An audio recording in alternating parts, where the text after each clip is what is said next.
कैसे सिस्टम ने एक और जान ले ली। एक सॉफ्टवेयर इंजीनियर और मौत कैसे हुई? गंदे नाले में डूबकर, करप्शन की वजह से, सिस्टम की लापरवाही की वजह से, गवर्नमेंट के सोने की वजह से, भेड़ियों के बीच। मैं तो भेड़िया कह रहा हूँ, भेड़िया भी शायद इनसे अच्छे होते होंगे।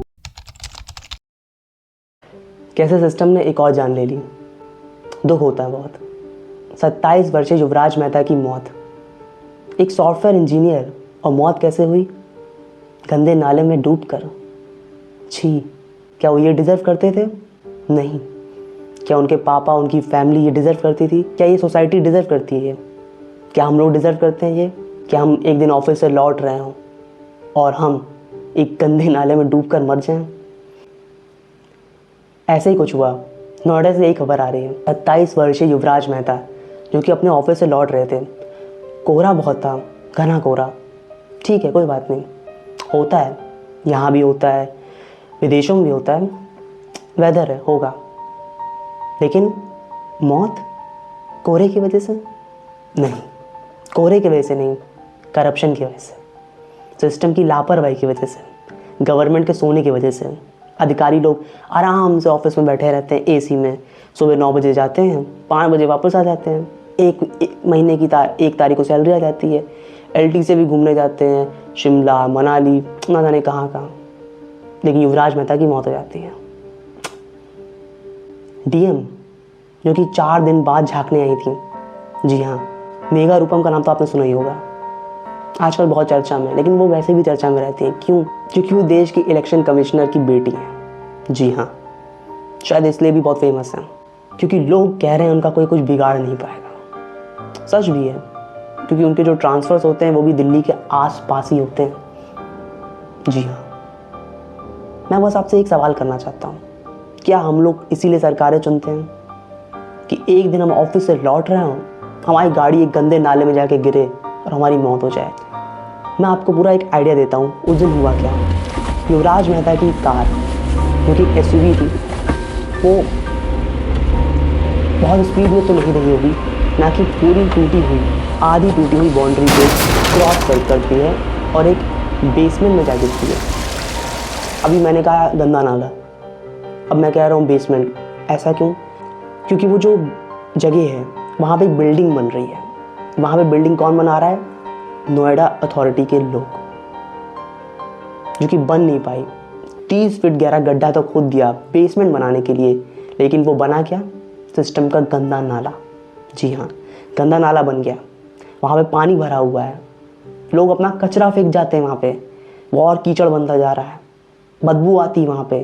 और वहाँ पे कोई भी लाइट नहीं लगी हुई है। जनरली ऐसे कंस्ट्रक्शन साइट्स में बड़ी बड़ी लाइट्स लगाई जाती हैं। ऐसा नहीं है कि पूरे देश में यही सब हो रहा है, कई जगह ऐसे कंस्ट्रक्शन कराए जाते हैं, मेट्रोज बनती हैं, वहाँ पे 24 घंटे काम चलता है, ट्रैफिक भी चलता रहता है, सब कुछ होता है। आज तक ऐसा कोई हादसा नहीं हुआ। लेकिन कुछ जगह ऐसी सच में हैं जहाँ लापरवाही हो रही है, और उन लापरवाहियों की वजह से ऐसे हादसे होते हैं जहाँ पे एक युवक की मौत हो जाती है। ये तो चलिए गाड़ी गिरी, वो गाड़ी से ऊपर आए, सनरूफ खोल के ऊपर आए। उन्होंने अपने पापा को कॉल किया और कहा, पापा मुझे बचा लीजिए, मुझे बचा लीजिए, मैं डूबने वाला हूँ।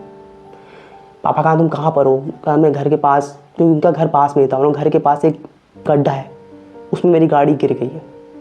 और कुछ दिन पहले उसमें एक ट्रक भी गिरा था, फिर भी किसी ने कुछ सुध नहीं ली और एक और हादसा हो गया। पापा आए, पापा ने पुलिस को कॉल किया, सबको कॉल किया। वो अपने फ्लैश लाइट जला के फ़ोन की अपनी लोकेशन बता रहे थे। मैं जो अभी वीडियो दिखा रहा हूँ उसमें आप देख पा रहे होंगे कि एक जगह है जहाँ पे एक फ्लैश लाइट चमक रही है। मतलब इतना अंधेरा था वहाँ पे।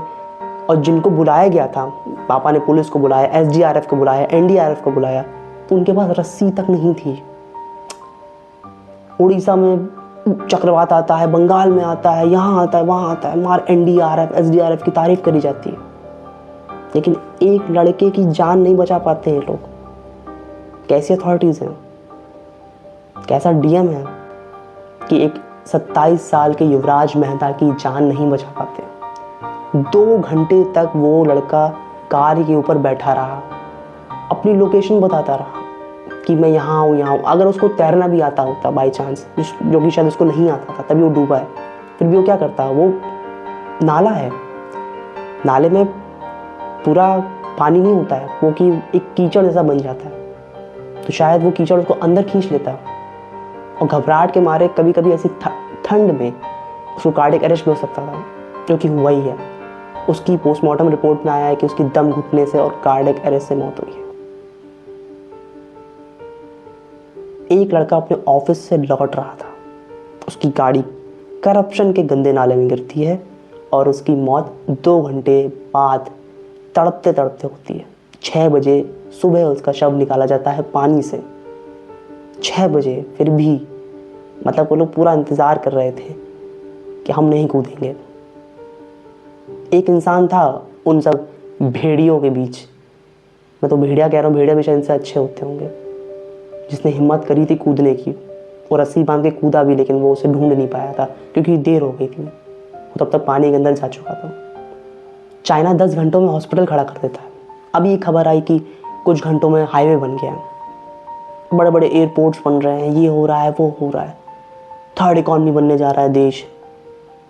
इतनी भी आप लोग के अंदर दिमाग नहीं है, संसाधन नहीं है, क्या नहीं है कि आप रात में कोई व्यक्ति किसी गड्ढे में गिर जाता है तो उसको बचा नहीं पाते हो। उत्तराखंड से खबर आई थी कि वहाँ पे टनल में कुछ वहाँ पे काम करने वाले लोग फंस गए, तो उन्हें भी बचाया गया। वहाँ पे इनफैक्ट वहाँ पे मशीनें लगाई गई थी और उसके बाद उन्हें वहाँ से निकाला गया था। तो ऐसा नहीं है देश में लोग बचाए नहीं जाते हैं, लेकिन दुख लगता है जब एक ऐसे देश में जहाँ पे एक तरफ इतनी कोशिशें करी जाती हैं, नोएडा जैसे शहर में जो मॉडर्न सिटी कही जाती है, हब है, MNCs का हब बोला जाता है, हैदराबाद के बाद उसी का नाम आता है, वहाँ पे 2 घंटे तक कोई इंसान तड़प रहा है, अपनी ज़िंदगी की भीख मांग रहा है कि मुझे बचा लीजिए, लेकिन हम उसे बचा नहीं पाते। कारण यही है कि कोशिश नहीं करी गई, कारण यही है कि शायद उनके पिता ने इतनी कोशिश नहीं करी। दुख लग रहा है बोलते हो, लेकिन यही सच्चाई है, क्योंकि पिता ने उतनी कोशिशें नहीं करी। शायद वहाँ पे और कोशिश करी जाती तो आज वो इंसान जिंदा होता। SDRF कोशिश करता, NDRF कोशिश करता। लग रहा होगा कि हेलीकॉप्टर क्यों बुलाया जाए एक इंसान के लिए, है ना? लेकिन ऐसे कई ऑपरेशंस देखे गए हैं जहाँ पर पहाड़ों में लोग फंस जाते हैं तो हेलीकॉप्टर, इंडियन आर्मी के हेलीकॉप्टर्स को बुलाया जाता है। तो आप लोगों से मैं अंत में यही बोलना चाहूँगा, सिस्टम के भरोसे ना बैठिए। आप घर में किसी को फ़ोन करेंगे, उनके भरोसे भी ना बैठिए। एटलीस्ट अगर आप, देखिए थोड़ी बात प्रैक्टिकल है, ये डराने वाली है, लेकिन अगर आप ऐसी सिचुएशन में फंसते हैं तो आपके पास कोई ऐसा सामान होना चाहिए आपके आसपास, किसी बाइक से जा रहे हैं, किसी कार से जा रहे हैं या जैसे भी, जिससे आप अपनी मदद खुद कर सकें।